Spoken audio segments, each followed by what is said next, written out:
So, because you came from that industry, do you have old colleagues or old people from that space that are like, what are you doing? You're giving out all of our secrets?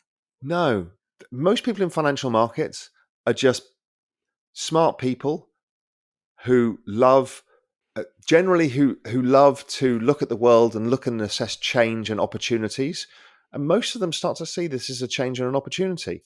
I mean, there's not people. Most people aren't going around saying, "Well, we need to stop this. These guys are coming after our jobs." They're like, "Oh shit, this is happening. I need to get into this because if not, I'm not going to have a job." But this is amazing.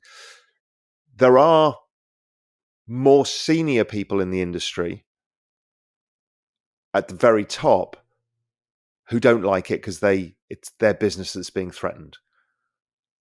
But every day I see that changing. Every day, I recently gave a talk, and Jamie Dimon was in the front row, who's the head of JPMorgan, and was a very anti Bitcoin person. He was taking notes at the front, leaning forward, taking notes. Hmm. So the world is changing, and people are changing, and people are understanding. So we're seeing the investment banks like Goldman Sachs and JPMorgan adopting this. People are saying it's inevitable. So I think that attitude from the financial system, from the kind of old guard, is slowly going because they're also seeing a brain drain of people just leaving the industry, saying we're going to this new parallel future and it's more exciting. And then the people who've made the move, people like Mike Novogratz and Dan Moorhead and all these guys have become extremely rich doing it, richer than the people who are in the financial system. So it's like they figure it out fast. Yeah, it seems like with any major disruption to any industry, you kind of have two choices, which is either adopt it and learn, or you can hold on to your old ways and die. And like it makes me think, because we've been watching Super Pumped, but it makes me think of like that transition from taxi cabs to Ubers.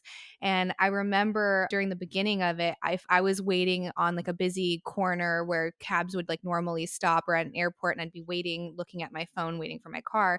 And a taxi cab would come up and they'd be like, "Oh, do you need a ride?" I'm like, "No, I have an Uber."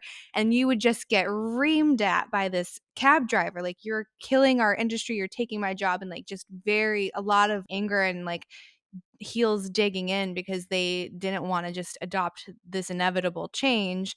They were just trying to like fight and die to keep the old ways. Yeah, look, it's really hard for people right now because there is so much change. We've got the system of money changing, how we transfer, store value around the world in ways that most people can't comprehend. You know, your mum's going to be scratching her head going, I don't understand this NFTs. What is this? This is all right. Because it's fear of change. She knows her checkbook and she knows her credit card and she knows, that, whatever certain things that she cherishes have value. She can't get it. Okay, fine.